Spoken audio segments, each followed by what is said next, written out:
Namaste everyone, it's Jyoti here, and I wanted to once again invite you into my practice just for a little snippet of my daily practice.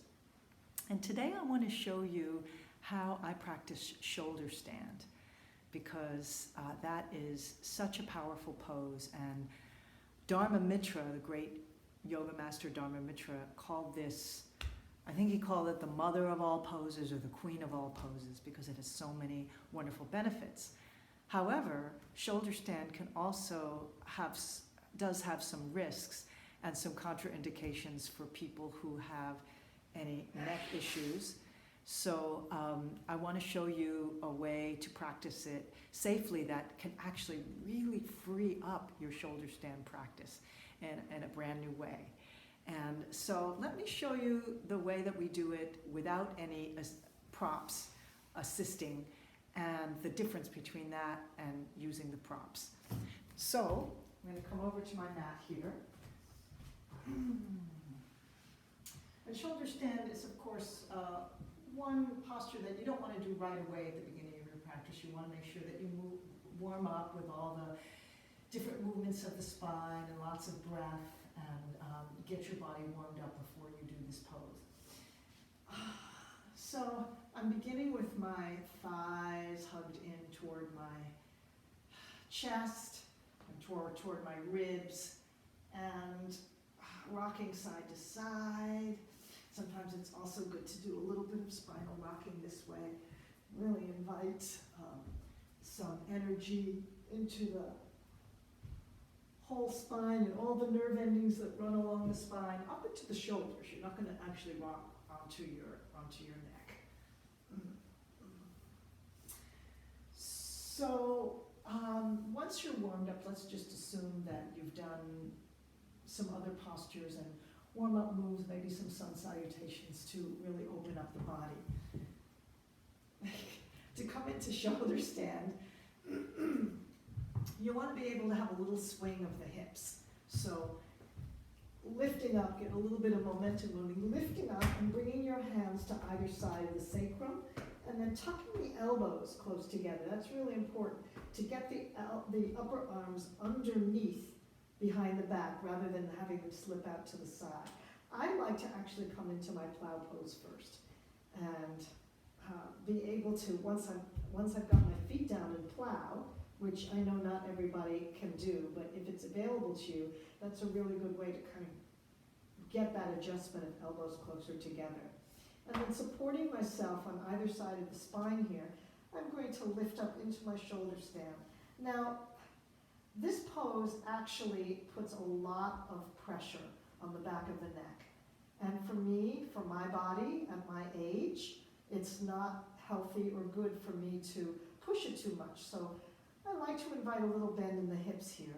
And that supports the weight of this pose on my upper arms and shoulders and upper back, rather than right on the cervical spine, the neck. So this is a modified shoulder stand with a little bend in the hips, but there's still quite a bit of benefit that you get out of this, because you have your abdominal muscles in your, rather the organs in your abdominal cavity upside down, so some of the pressure can be relieved off of those organs, and blood can flow back to the heart and also nourish the thyroid and parathyroid. And then I can play with coming into plow pose.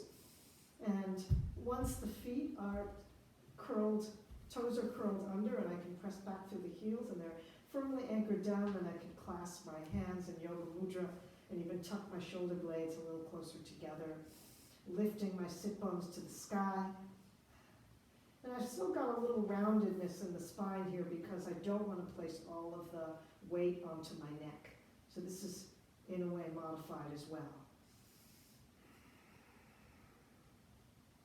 I'm going to press back through the heels, bring the chest, top of the chest a little closer to the chin. And breathe, reaching the sit bones higher. And to come out of it, one of the fun ways that I like to come out is to come right into bridge pose. So I'm going to support myself under my back, framing the spine, and one leg at a time, wheel around, coming onto the ball of the foot, and then sliding my hands away once I bring my heels down, so I can come right into Setu Bandhasana bridge pose.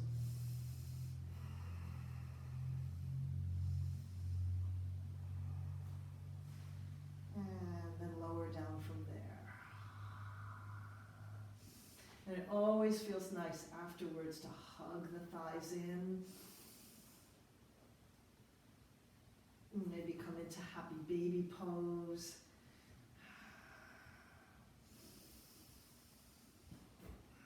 Pressing the low back and the sacrum area down into the mat.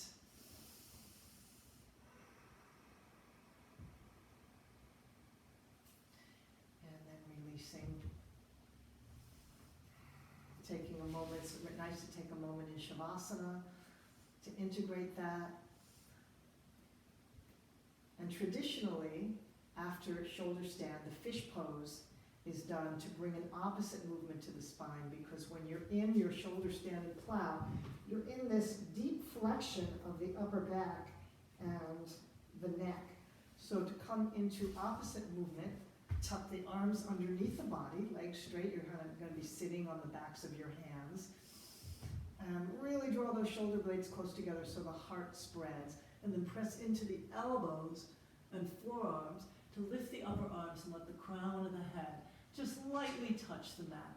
So you get nice wide open throat. I'm supporting myself on my elbows and forearms here so I can actually lift and lower my head without using any neck muscles, just using the pressure in my elbows and forearms. So I'm not putting weight on the crown of my head, but just a little gentle touching. And I can take a deep breath in and exhale through the mouth, sticking out the tongue to clear out the throat chakra area.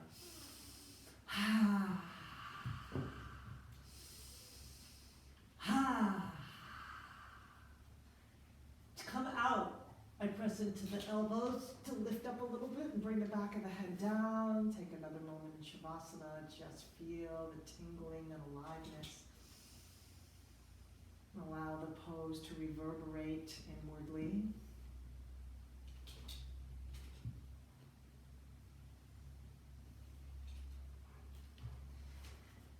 Now I want to show you the, you can just ignore that. Get out of the way. I want to show you a wonderful modification of shoulder stand and plow using a mat that I purchased from Dick's Sporting Goods. This is like a little personal gym mat. It's portable, it's got handles, you can carry it around. This cost me about $40. And it's nice and firm, so I like it better than using blankets for shoulder stand. And I like it for my body. You can experiment. Some people just might need one fold, one section of the mat. I like to fold it over so that I've got double width, 2 sections. So the mat, just so you can see, the mat opens up like this. I'm going to use 2 sections here and place it on my, I'm going to have it so that I don't have the handles in the way. And I'm going to place it right underneath here.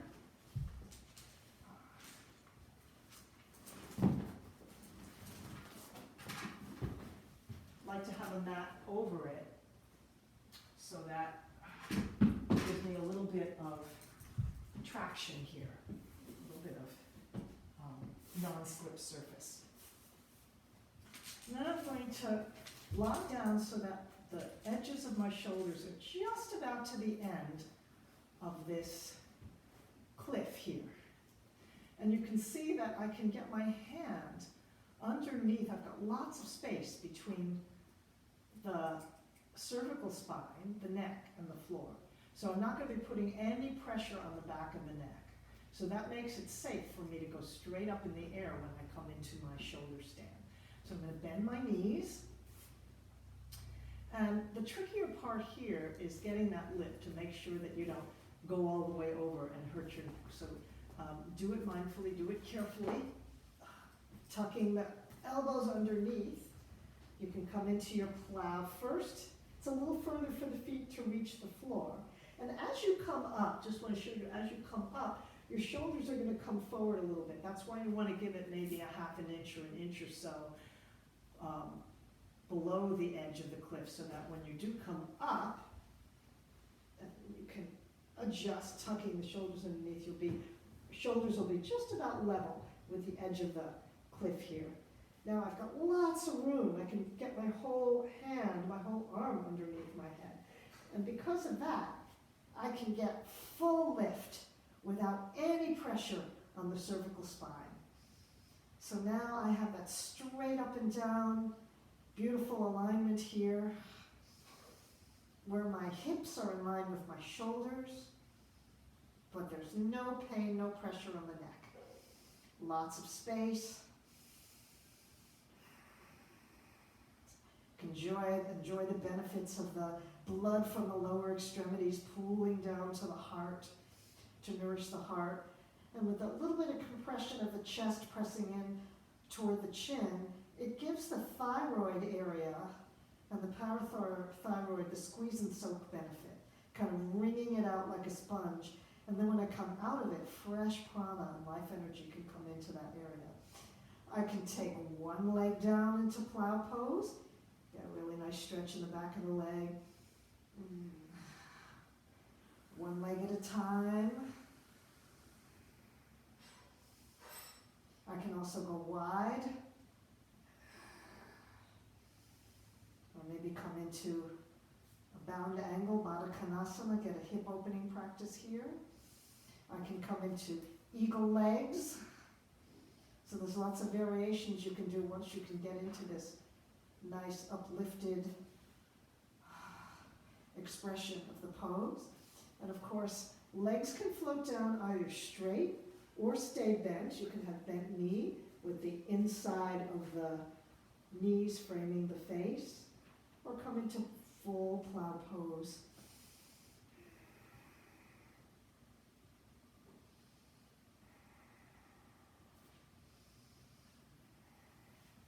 And then once again, to come out, I can either go into that bridge pose, or I can just bend the knees and float down.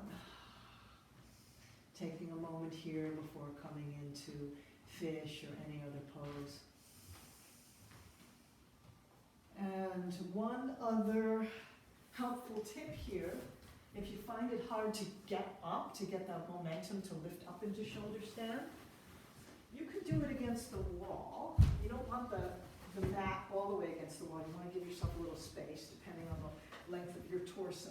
So you're going to come into legs. I'm pretty short, so I need to be pressed in a little bit more. You come into legs up the wall,